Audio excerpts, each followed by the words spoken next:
দর্শক, এই মুহূর্তে রয়েছি বেগম জিয়ার বাসভবন গুলশানের সেই ফিরোজা ভবনের সামনে। আপনাদেরকে দেখানোর চেষ্টা করছি যে এই মুহূর্তে কিন্তু ফিরোজা ভবনের সামনে কড়া নিরাপত্তা জোরদার করা হয়েছে বিভিন্ন আইন শৃঙ্খলা রক্ষাকারী বাহিনী। আপনারা জানেন, আপনাদেরকে জানিয়ে রাখি যে কিছুক্ষণ আগেই কিন্তু বেগম জিয়ার মরদেহ এই ফিরোজা বাসভবনে নিয়ে আসা হয়েছে এবং এই ফিরোজা বাসভবনে আনার আগ মুহূর্ত থেকেই কিন্তু এখানে নিরাপত্তা জোরদার করা হয়েছে। এর মধ্যে যখনই খালেদা জিয়ার লাশ বহনকারী যে অ্যাম্বুলেন্সটি সেটি প্রবেশ করার পরে কিন্তু নিরাপত্তা আরো জোরদার করা হয়েছে। আপনারা দেখতে পাচ্ছেন যে নিরাপত্তার জন্য পুলিশ সদস্য, র্যাবের সদস্য, বিজিবি এবং সেনাবাহিনী সহ অন্যান্য যে সাদা পোশাকধারী যে বাহিনীরা রয়েছে তারা কিন্তু ইতিমধ্যেই এখানে একটি ব্যারিকেড দিয়ে রেখেছেন এবং আপনারা সামনে দেখতে পাচ্ছেন যে বিভিন্ন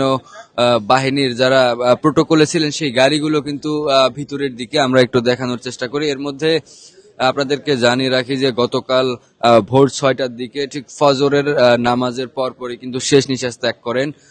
তিনবারের প্রধানমন্ত্রী, তিনবারের সাবেক প্রধানমন্ত্রী বেগম খালেদা জিয়া। এরপরে সে সময় কিন্তু তার সেই এভারকেয়ার হাসপাতালে উপস্থিত ছিলেন তারেক রহমান এবং তার স্ত্রী ডক্টর জোবাইদা রহমান। এবং আপনাদেরকে জানিয়ে রাখি যে তার এই খবরের পরপরই কিন্তু এভারকেয়ার যে হাসপাতাল রয়েছে সেই এভারকেয়ার হাসপাতালের সামনে কিন্তু সকাল থেকেই নেতাকর্মীদের ভিড় লক্ষ্য করা গিয়েছিল এবং নেতাকর্মীদের প্রত্যেকটা নেতাকর্মীর মুখেই আমরা যতটুকু দেখেছি যে শোকের ছায়া এবং অনেকে আমরা দেখেছি যে কান্না করতে। এরপরে আজকে কিন্তু এভারকেয়ার হাসপাতাল থেকে কিছুক্ষণ আগেই খালেদা জিয়ার যে বাসভবন ফিরোজা সেখানে কিন্তু নিয়ে আসা হয়েছে এবং সেখানে আসাকে কেন্দ্র করে কিন্তু আইন শৃঙ্খলা রক্ষাকারীর যে বাহিনীরা রয়েছে তারা কিন্তু একটি ব্যারিকেড দিয়ে রেখেছে এবং এখানে আমরা দেখেছি যে অনেক নেতাকর্মীরা এসেছেন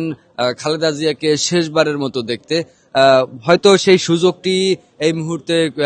কাউকে দেয়া হয়নি এবং আপনারা জানেন যে এখানে তাকে তিনি যেহেতু এখানেই ছিলেন, এখানেই তার যে গোসল থেকে শুরু করে বাকি যে আনুষঙ্গিক কাজ সেটি শেষ করেই কিন্তু আজকে জোহর নামাজ বাদে মানিক মিয়া এভিনিউ এর দক্ষিণ প্লাজায় জানাজা অনুষ্ঠিত হওয়ার কথা রয়েছে এবং সেখানে এখান থেকেই কিন্তু মানিক মিয়া এভিনিউতে নিয়ে যাওয়া হবে এবং সেখানেও আমরা যতটুকু জানি যে সকাল থেকেই কিন্তু বিভিন্ন জেলা থেকে, বিভিন্ন এলাকা থেকে, বিভিন্ন প্রান্ত এলাকার